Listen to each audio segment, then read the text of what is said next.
Diqqat, xalq uchun noxush xabar. Afsuski, taniqli O'zbekistonda xizmat ko'rsatgan aktrisa Saida Rametova haqida noxush xabarlar tarqaldi. Assalomu alaykum, hurmatli tomoshabin. Tezkor yangiliklardan birinchilardan bo'lib xabardor bo'lishni istasangiz, like va podpisatsiya tugmachasini bosib qo'yishni unutmang.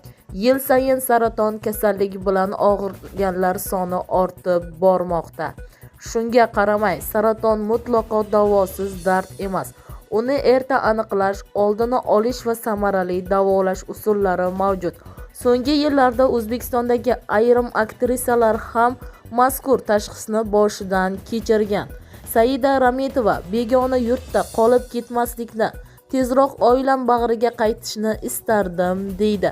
Saida Rametova 2020-yilda 2-darajali ko'krak saratoni tashxisi qo'yilgan. 2020-yil butun dunyo uchun sinovli yil bo'ldi. Ayni pandemiya avjiga chiqqan paytida bir guruh ijodkorlar bilan Turkiyada Jaloliddin Manguberdi serialida suratga tushayotgandik. Uydagilar qo'ng'iroq qilib, ketma-ket qayinsinglim va tug'ishgan opamdan ayrilganimni aytishdi. Yaqinlarimni so'nggi manzilga kuzatolmadim, deb rosa yig'ladim. Oradan hech qancha vaqt o'tmay, chap ko'kragimda og'riq paydo bo'ldi. Shamol tegdi deb taxmin qildim, ammo og'riq zo'rayib boraverdi. Tohir Saidov shifokorga ketayotgan ekan. Men ham ko'rikdan o'taman deb unga ergashdim. Tohirni 5 daqiqada ko'rikdan o'tkazishdi. Men esa ancha vaqt tekshirishdi. Keyin professor mendan 2-darajali ko'krak saratoni aniqlanganini ma'lum qildi. Kasallik haqida o'ylaganim yo'q.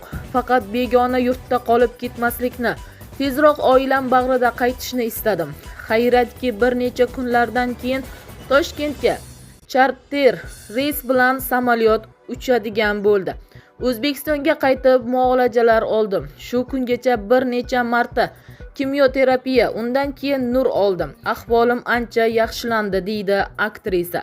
Xabarlarda bizni kuzatishda davom eting. Xabarlarimiz keng va tez tarqalishi uchun obuna bo'lib, like bosib qo'yishni unutmang.